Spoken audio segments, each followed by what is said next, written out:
Magandang hapon po sa ating lahat. Ito po ang pinakahuling balita ukol sa Bagyong Ramil ngayong alas 4 ng hapon.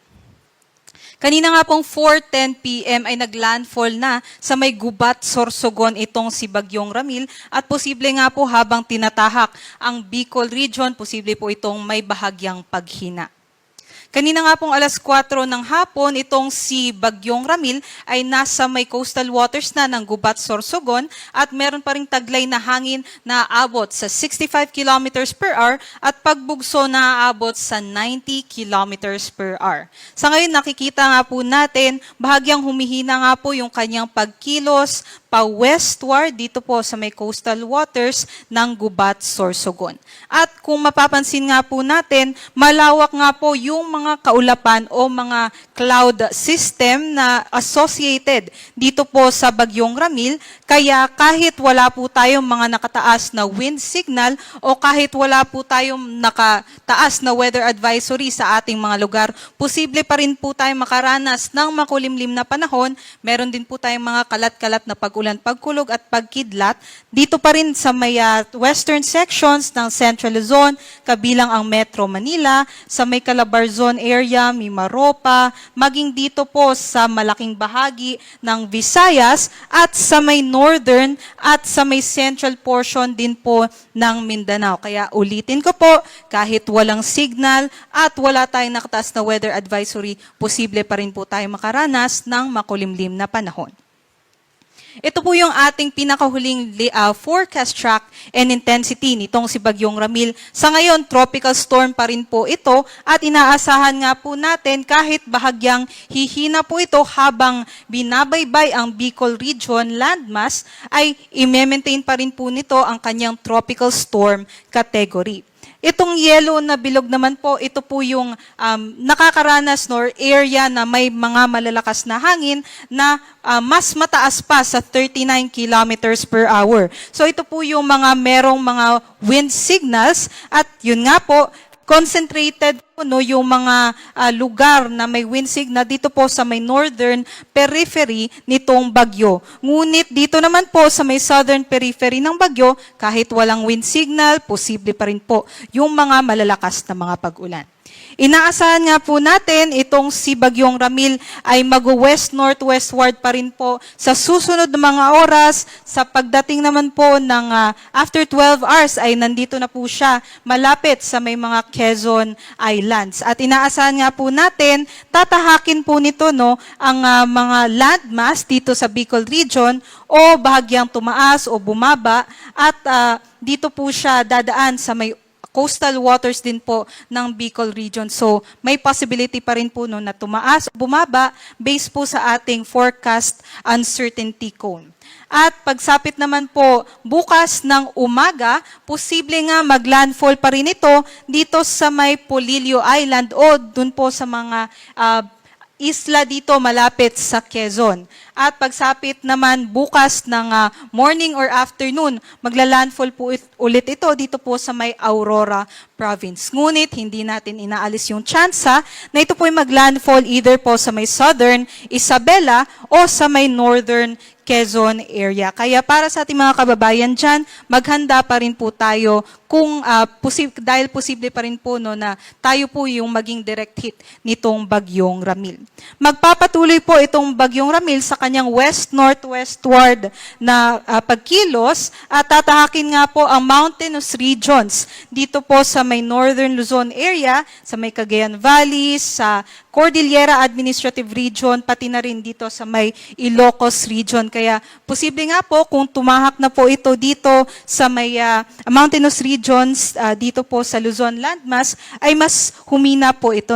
Pero ulitin ko lamang po, kung nandito po siya sa karagatan, kung dyan po siya dumaan, ay posible naman po na mag-re-intensify ulit itong si Bagyong Ramil. Ngunit sa ngayon, tropical storm category pa rin po yung ating forecast sa kanya. Bukas naman po ng hapon, inaasahan natin na makakalabas na ito ng ating Luzon landmass at pagsapit naman po ng Lunes ng umaga, makakalabas naman na po ito ng ating Philippine Area of Responsibility at patuloy na mag-west-northwestward at dadaos-dos naman po patungo sa may Vietnam. Posible po by Thursday po yan ng hapon. At para naman po sa wind signal natin, wind signal number 2 ay nakataas pa rin dito sa may northern portion ng Aurora. Kabilang na din po ang may Polillo Islands, Camarines Norte, Camarines Sur, sa extreme eastern portion din po ng Albay, maging sa may northeastern portion ng Sorsogon, northeastern portion din po ng Northern Samar. Wind signal number 1 naman po, yung nakataas dito sa may malaking bahagi po no, ng Cagayan Valley, pati dito sa may Cordillera Administrative Region at kabuuan din po dito sa may Ilocos Region. At aside po doon, nakataas din po itong wind signal number 1 sa may northeastern portion naman ng Tarlac, maging dito sa Nueva Vizcaya, Nueva Ecija, northeastern portion ng Pampanga, eastern portion ng Bulacan, maging dito po sa eastern portion o nalalabing bahagi ng Quezon, nalalabing bahagi din po ng Camarines Sur, Albay, pati na rin sa may Burias Island, Ticao Island, nalalabing bahagi ng Sorsogon, nalalabing bahagi ng Northern Samar, maging dito po sa northern portions ng Eastern Samar at ng Samar. So dun po sa may wind signal number 2, malalakas po yung ating hangin, posible nga po hanggang 89 kilometers per hour na mga bugso ng hangin ang kanilang mararanasan. At dito naman sa wind signal number 1, posible hanggang 61 kilometers per hour na mga bugso ng hangin. At kung ngayon wala pa po tayong nararanasan na mga hangin na malalakas dito po sa may areas ng Northern Luzon, ay asahan po natin ito within 36 hours. At para naman po sa ating rainfall forecast, in the next 24 hours, ulitin ko lamang po kahit walang signal, posible po tayong ulanin. At ngayon nga po, posible na po ang more than 200 millimeters na mga pag-ulan dito sa may Northern Samar at Eastern Samar. Kaya't posible yung mga malawakang mga pagbaha dito po sa may red na color na probinsya.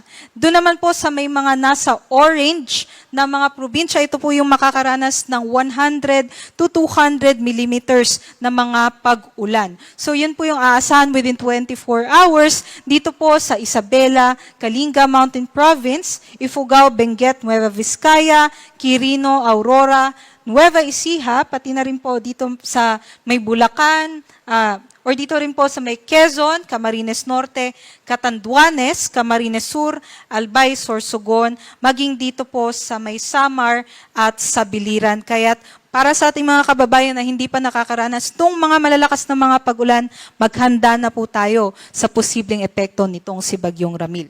50 to 100 millimeters naman po ng mga pag-ulan ang aasahan within 24 hours dito sa Cagayan area, Babuyan Islands, Apayao, Abra, Ilocos Sur, dito rin po sa may La Union, Benguet, Nueva Vizcaya, or dito po sa may Pangasinan, Tarlac, Nueva Ecija, Pampanga, Bulacan, maging dito po sa Metro Manila, Rizal, Laguna, Marinduque, Oriental Mindoro, down towards Romblon, Masbate, maging dito sa Leyte, Southern Leyte, Cebu, Negros Occidental, Guimaras, Iloilo, Antique, Capiz, at sa Aklan. Dagdag ko lamang po dun sa ating mga kababayan na nasalanta ng mga lindol ng mga nakarang araw, dito po sa may Bugos City, Cebu, at pati na rin po dun sa mga nasalanta nitong Bagyong Opong sa may Masbate at Romblon, ay mag-ingat po tayo, no? At lumayo na po tayo dun sa mga areas na vulnerable pa po dun sa malakas na mga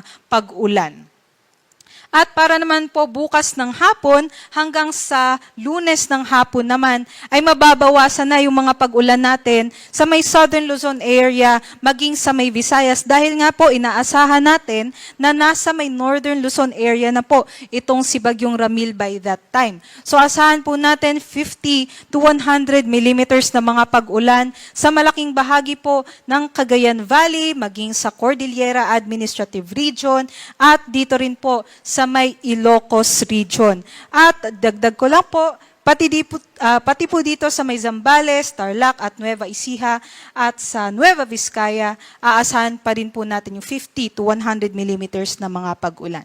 At kung nandun naman po kayo sa mga bulubunduking lugar, ay mas prone po tayo dun sa mga landslides. Kaya kung nandun po kayo sa mga, or na-assess na po ninyo na hazard po talaga ang landslide malapit sa inyong mga kabahayan, ay mag-isip na po tayo kung kailangan po tayo mag-evacuate as soon as possible before po mag-hit itong si Bagyong Ramil dito po sa inyong mga areas. At sa ating lagay ng mga karagatan, ay may gale warning na nga po tayo na nakataas dito sa may eastern seaboards ng northern, central, maging sa may southern Luzon. At kahit naman wala tayo sa gale warning, kung may nakataas tayo na wind signal, ay automatic po ay bawal na po maglayag dyan po sa ating mga karagatan. Kaya precaution lang po ito sa ating mga mandaragat para po sa ating mga safety. So gale warning nga po, nasa may Aurora, Isabela, Catanduanes, Camarines Sur, maging sa may Camarines Norte. Ngunit kahit wala nga pong gale warning dyan, bawal na pong pumalaot ang ating mga kababayan. Posible hanggang 5 meters na mga pag-alon ang ating maranasan na delikado po lalong-lalo na sa mga maliliit na sasakyang pandagat. At para naman po sa susunod na 36 hours, posible naman po yung mga storm surge or daluyong na aabot from 1 meter to 2 meters po. So tataas na po ito, mas mataas na po ito sa isang gusali or isang palapag na gusali. Kaya mag-ingat yung ating mga kababayan na nasa may coastal communities dito po sa may Northern Samar, maging sa may dito po sa may Bicol region, maging po sa may Isabela, Aurora, Quezon, sa may Polillo Islands, at dito rin po sa kabuuan ng Quezon at Bicol region area. At hindi lamang po yan, posible din po yung mga daluyong naman dito po sa may western seaboards nitong or western coastal communities dito po sa may Ilocos region, maging sa may Zambales, dahil nga po ay papunta na din po dyan yung ating Bagyong Ramil. Kaya para naman po sa susunod na mga latest updates dito kay Bagyong Ramil, mamaya po yung 8:00 ng gabi. Yan lamang ang latest mula dito sa Pag-asa Weather Forecasting Center. Muli ito po si Lian Loreto. Mag-ingat po tayong lahat at maghanda po tayo sa posibleng banta nitong si Bagyong Ramil.